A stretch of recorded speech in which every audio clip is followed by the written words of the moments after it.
What's up, everybody? Welcome back finally to another video. I feel like I haven't posted anything in a month.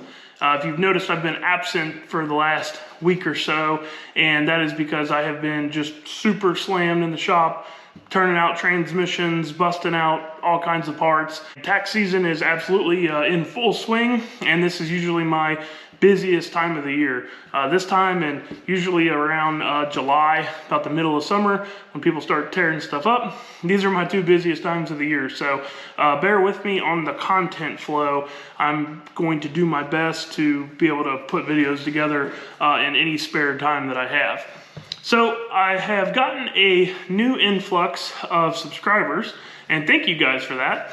And I think that several of them have came from the Diesel podcast that I was on over on the Diesel podcast. If you guys haven't seen that, you can check that out on YouTube or any podcast platform. We talked a lot about transmission stuff, of course, and DIY kits. We talked about converters, input shafts, all kinds of transmission type stuff. And I know that a lot of you guys are here specifically for the transmission tech talk. So tonight I want to dive into some of that and start going over some frequently asked questions or frequently misunderstood things, which is going to be what we talk about tonight. So tonight I want to talk about torque converters, but more specifically I want to talk about lockup and how to properly run lockup for different applications. So let's jump right into that. We're going to start off by talking about more of your entry-level stuff, your guys that are just street driving, or if you're towing, maybe you have a lockup switch, maybe you have a third gen where you can use tow all to manipulate lockup a little bit. And one of the questions that I get a lot is, hey, when should I lock the converter? So for that particular scenario, you'll know that the stock converter locks once it's in overdrive. So it'll make 1, 2, 3 overdrive shift unlocked, and then once it's in overdrive, it'll lock. And then if you have a later third gen truck, if you turn on tow haul, it will actually lock the converter in third gear.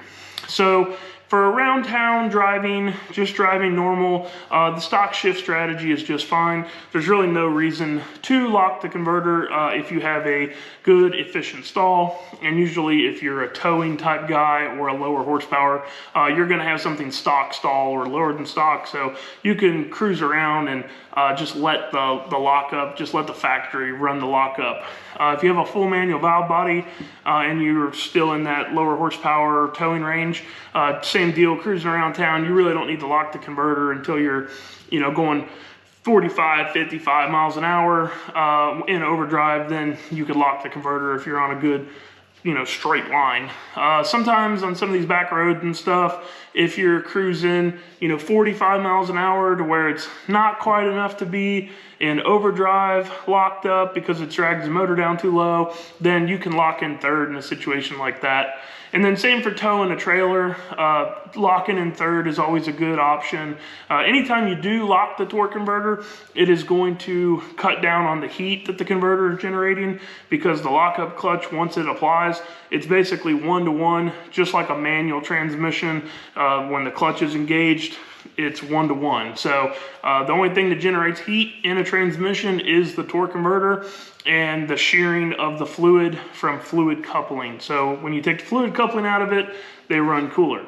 Now, if you are towing, and let's say you are going up a hill and you're not going to be able to run it overdrive locked up because that drags the motor down too far, so your only options are overdrive unlocked or third, I would once again pick third locked, so that way you are cutting down on the heat of that.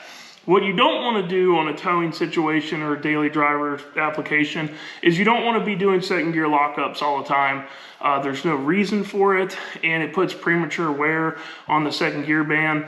Anytime you're doing lock shifts, it is a little bit harder on your drive line. So for the average run around town towing guy, you can lock in overdrive. If you're towing or if you're beating on a little bit, lock it in third.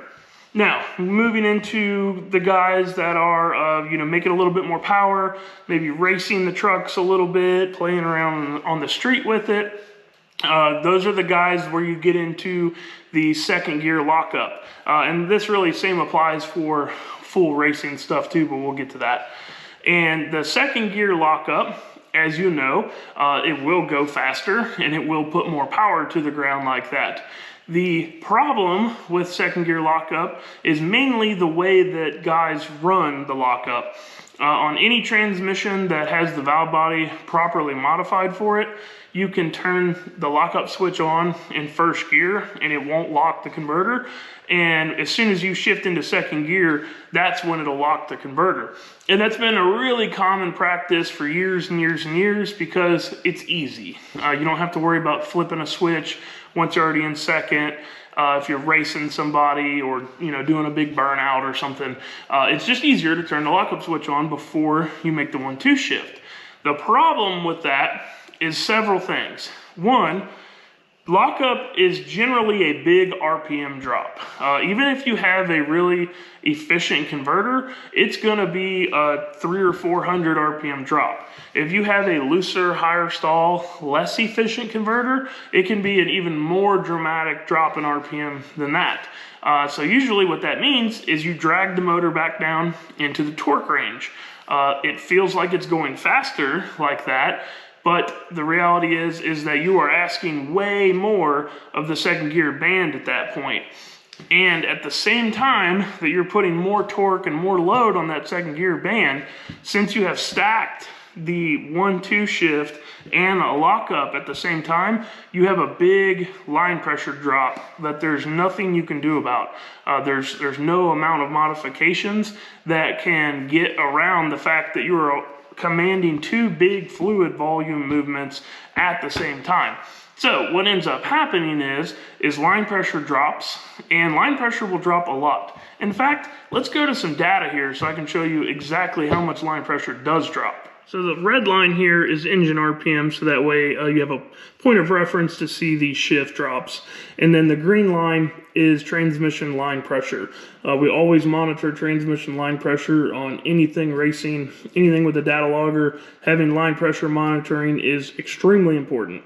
So we can see that right before I let go of the trans brake on the staging limiter, we are at 203 PSI of line pressure. And then off the brake, it shoots up to about 213, which is right where we want to run it. And you can see that it basically hangs out around that 210 to 213 mark all the way until the 1-2 shift is commanded. Now this is the top of first gear. We're making the 1-2 shift right here. You can see that the line pressure right before the shift is 215. And then during the shift, the line pressure gets down to 195, which isn't too much. That's only a 20 PSI drop. That's not a big deal. And then once it completes the shift, it's right back up to the 210 range. So this is a really nice pressure log. This is a really nice fluid volume. We're not getting much pressure drop, so we know that we've got the filter down in the fluid good. Everything is very healthy in this. And then same for the 2-3 drop. The 2-3 drop is going to be a little bit more on the trans brake stuff due to some modifications with the direct drum, but you can see it's 213 right before the shift, drops down to 189, no big deal, climbs right back up. That looks beautiful. So, also to note with this is the RPM in which this is dropping. So that shift, that first gear shift was at 5,037 RPM, and it dropped down to 4,095. So that thing dropped 1,000 RPM on the 1-2 shift, and then on the 2-3 we were 5062 at the top of second, and then it dropped down to 4106. So it dropped a little over 900 RPM on that shift. So that's a lot of shift drop. Really, this is asking for more power, but that's a different conversation for a different day. But you should be aware of that shift drop as we go back into talking about lockup. So now that you've seen a non-lockup setup and just what line pressure does with no lockup being involved, let's take a look at a run on JP's truck where lockup was involved. So this is my 497 run in JP's truck back in 2020. The colors are the same. I've added the blue line here as drive shaft RPM just to show you guys when the converter goes 1-to-1 out here where it's actually locked up. So same as before, right before I let go of the trans brake, trans pressure is 195, and then jumps up to 211 right where we want it. You can see it makes the 1-2 shift here. Obviously, it's making everything earlier because we're going way faster. Makes the 1-2 shift, drops down from 211 to 185, pretty much hangs out around there, climbs back up to 197, and then here is where we are commanding lockup. We were trying some different lockup stuff with this, and we were doing a soft lock, so it actually took a little bit of time for the converter to actually fully go 1-to-1, so that way it wouldn't upset the chassis. But you can see that where we commanded lockup would have been about midway through second gear. The pressure was 194, and then it dropped down to 152. So it lost about 40 psi just on the lockup command because lockup is a lot of fluid volume movement. But what also happened here is the 2-3 shift happened right after. So when the 2-3 shift happened and lockup happened, that trans pressure got down to 145. Now 145 psi might be okay in a lightweight truck that you only run it like this once or twice, but in a heavy truck, that is not good. That is a lot of pressure drop, and that is going to be very hard to be able to keep that second gear band held. And then as you can see, it actually started to really get close to 1-to-1 about midway through third gear here, about 3.1 seconds into the run. So I just wanted to show you guys that when you add lockup into the equation, you're talking about an extra 40 psi of drop. So even with a really good setup where you're only dropping 20 or so psi, now you're going to be dropping 60 psi if you stack that 1-2 shift together. And even on a 210 psi valve body, now you're dropping that down to 150. You're asking a lot of the second gear band. It's not going to live a long time like that. So if you're going to race or play around with second gear lockup, my suggestion to everybody is always lock the converter towards the top of second gear. That way you get away from that pressure drop. You allow it to recover pressure from the 1-2 shift before you go making that drop.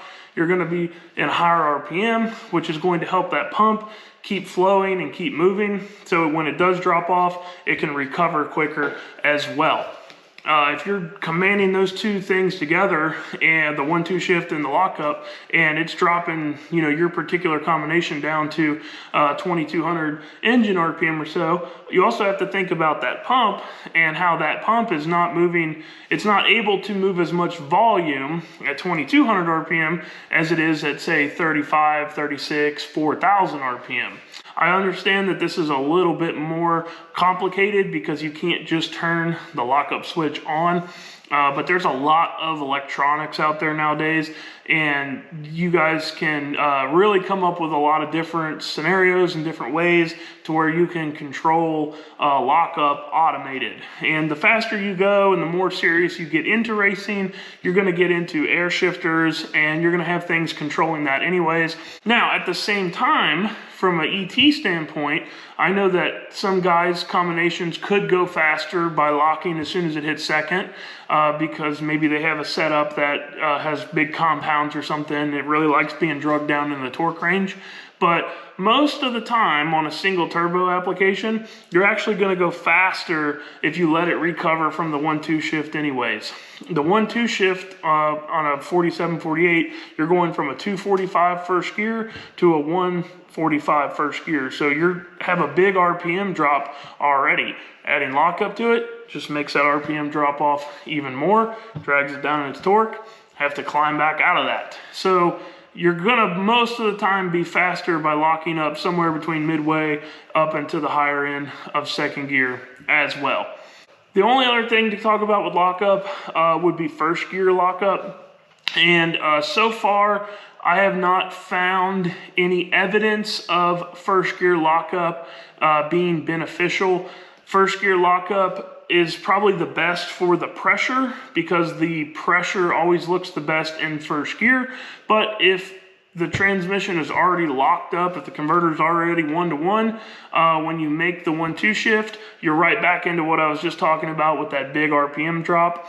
And now the band has to stop a drum that's moving fast, and it is not have any slip on the converter. It's mechanically locked in, so you have to stop that drum. You're asking a lot more of that second gear band.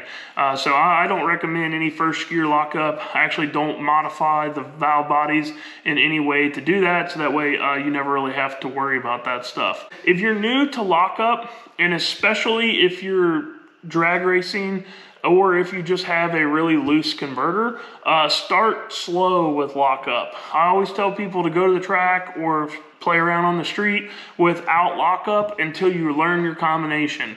Get it making laps, and then do what we did in that 497 run. Lock it up way into the run. Lock that thing up in third gear where it's not going to upset the chassis as easy, where it's going to have a lot of momentum and it's going to be a lot easier on things. And then you can baby step it backwards and you're going to have a lot more success like that. I see some guys go out there and prematurely tear up really nice parts because they want to bang a lockup switch right away, or they want to, make it as aggressive as they can. And it's easy to tear some of this stuff up because you don't know exactly your combination yet. You don't know how you're going to run it and what it wants. So baby step that stuff. Start from the top end of the track and work your way back. The looser the converter you have, the more you're asking of the lockup clutch, which is also even more of a reason not to do the 1-2 lock shifts. The looser that converter is, the more it's going to drag it down, the more it's asking of that band to stop that drum. So that pretty much covers all of lockup talk and how to run it. It's really not as scary as it seems. It's just, there's some things to avoid, and there's some ways to do it properly, and there's some ways to do it that might end in some premature heartbreak. So if you guys like this type of transmission tech talk, if you have a specific question that you want me to answer, get in the comments below. Drop a comment, tell me what you want to hear about, tell me what your question is, and we'll be doing transmission tech talk. At least one video a week is my plan, as long as I can keep content coming out to you guys. So thanks for watching. I appreciate it. Hopefully I'll get some more videos pumping out here soon. Thanks to all my customers for keeping me busy this time of year. If you're new here, click the subscribe button, share these videos with your buddies, help me get it out there to more people. And like always, guys, we'll see you next time.